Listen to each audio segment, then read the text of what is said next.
This is Sean's Corner, where all my ideas are anything but square. Honeymooners. One of these days,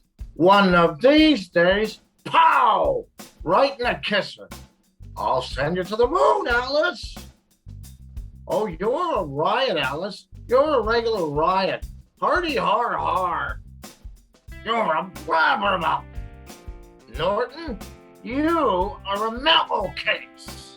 Pins and needles, needles and pins. It's a happy man that grins.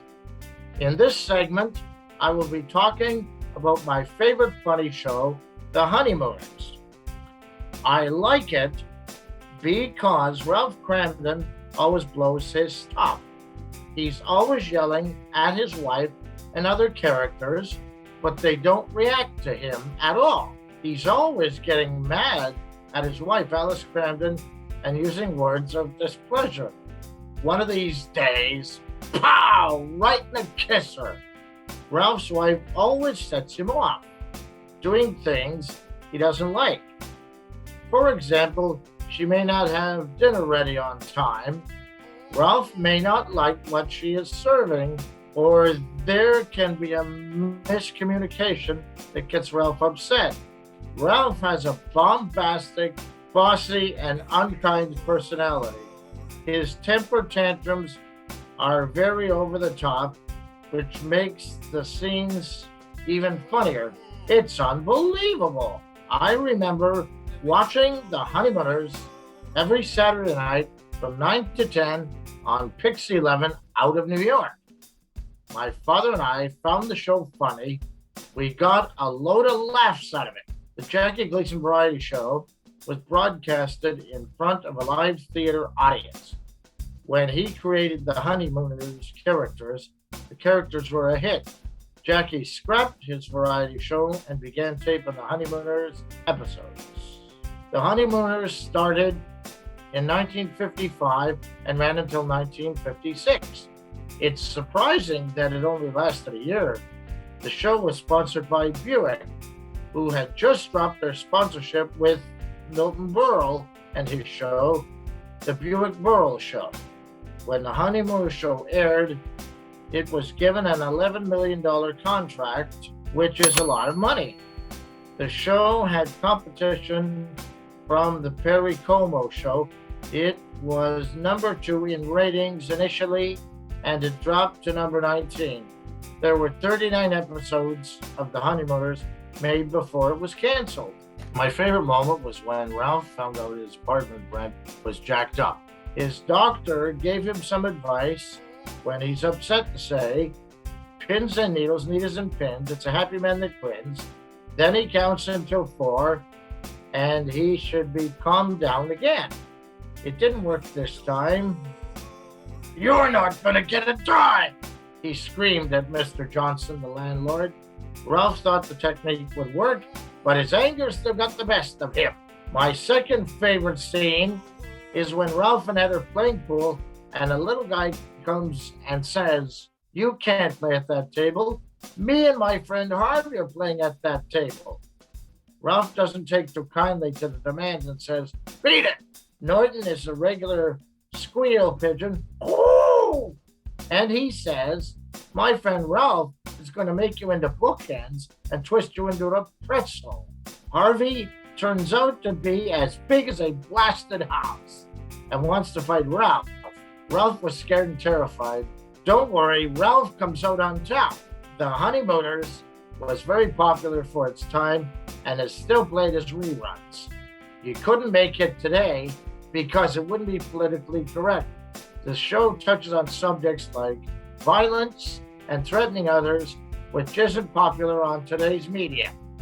To conclude, The Honeymooners couldn't be made today because of political correctness, but I do like the show because of all the antics Ralph gets up to and his over-the-top temper tantrums. Ralph's bark is worse than his bite. How sweet it is!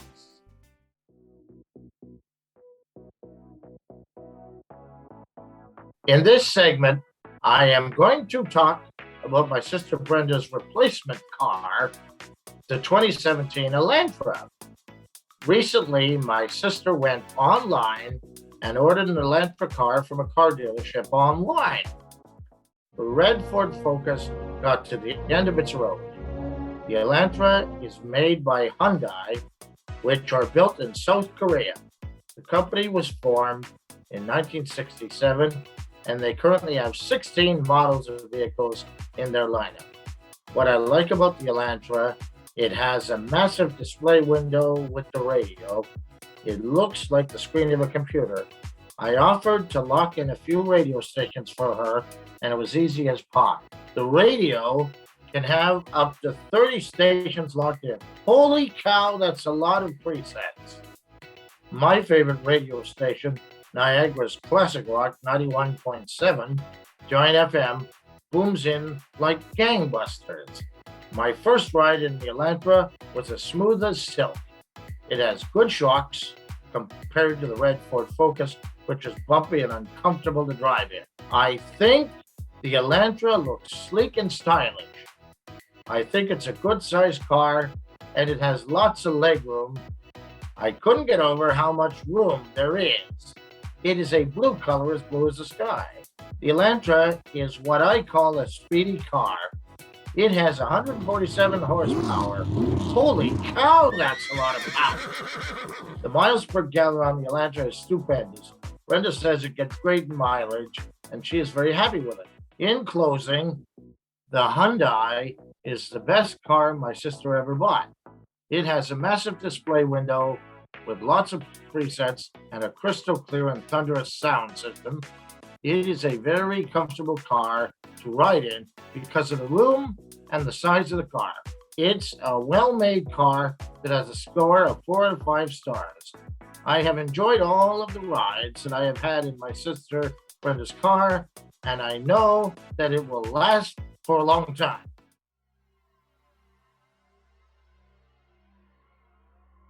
Tom Hamilton is the longtime radio announcer of the Cleveland Indians radio, WTAM 1100 in Cleveland. He was born August 19th, 1956, in Waterloo, Wisconsin. He is well known because of his dramatic calls.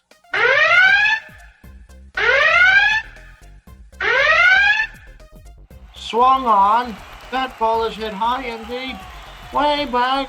Oh, gone. Oh, walk-off home run by Nick Swisher. Oh, what a finish. I like him because of his announcing style, which is boombastic. Because of his high-octane calling, he's enthusiastic and a homer, which means he has spent a lot of time in Cleveland for the Cleveland Guardians. He is referred to as the voice of the Guardians. Tom Hamilton started his broadcasting career in 1990 as a broadcaster for the Cleveland Indians baseball team. He also calls basketball in the off-season of the Ohio State Buckeyes.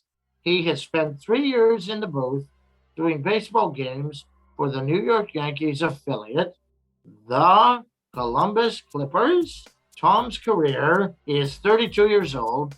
He is not ready to retire anytime soon. Let me tell you an interesting story about Cleveland baseball team's name change. The name of the Indians baseball team was changed after the 2021 season to the Guardians. The reason it was an important change is because of their logo, which was insensitive to the Native Americans. The new name, the Guardians, is based off of sculptures that are actually across the street from the Progressive Field. They are called Guardians of Traffic. The statues are monstrously large and attractive. The impressive statues were created in 1932. To sum it up, Tom Hamilton is in no hurry to retire anytime soon. He is a well-respected caller because of his announcing style, which is out of the park.